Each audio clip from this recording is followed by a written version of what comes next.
Holidays-nale, adu namma GT Holidays da. GT Holidays, South India's #1 travel brand.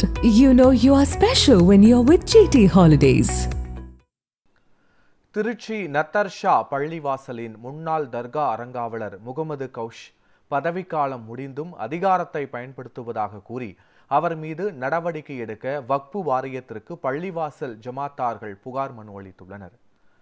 Mohammed கௌஷின் பதவிக்காலம் ஏற்கனவே முடிந்ததாகவும் நீதிமன்ற உத்தரவுப்படி அவர் பதவியில் நீடிக்க முடியாது என தீர்ப்பு வழங்கப்பட்டுள்ளதாகவும் கூறப்படுகிறது.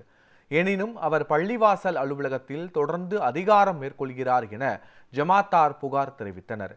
மேலும் தர்கா வருமானம் தொடர்பாக விசாரணை குழு அமைக்க வேண்டும் என்றும் நடவடிக்கை எடுக்காவிட்டால் முற்றுகை போராட்டம் நடத்தப் போவதாகவும் அவர்கள் தெரிவித்தனர். திருச்சி நத்தர்ஷா பள்ளிவாசல் தர்காவில் அரங்காவலராக அல்லாஹ் பக்ஷிங்கிற முகமது கௌஸ் இருந்துட்டு இருக்காரு. அவருடைய பதவிக்காலம் பார்த்தீங்கன்னா 2025 4வது மாதத்துலேயே முடிஞ்சு போச்சு.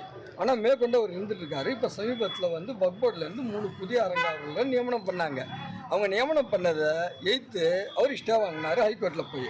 ஆனால் அந்த ஹைகோர்ட்டில் நீதியரசர் மதுரை கிளையில் நீதியரசர் ஜிஆர் சுவாமிநாதன் என்ன சொன்னார்னா, இவருடைய பதவிக்காலம் முடிஞ்சு போச்சு, இவரும் வக்ஃப் போர்டால் நியமனம் பண்ணப்பட்டவர் தான், இவருடைய பதவிக்காலம் முடிஞ்சு போச்சு அப்படிங்கிறப்ப இவர் கண்டினியூ செய்கிறது சரியில்லை, அதனால் நான் உடனே உத்தரவிடுகிறேன், இவருடைய பதவி காலாவதி ஆகிவிட்டது, இவரை நான் பதவி நீக்கம் செய்கிறேன், இந்த தர்காவுடைய பொறுப்புகளை எல்லாம் உடனடியாக திருச்சி வக்ஃப் ஆய்வாளர்கிட்ட ஒப்படைக்கணும் அப்படின்னு சொல்லி ஆர்டர் கொடுத்துருக்காரு.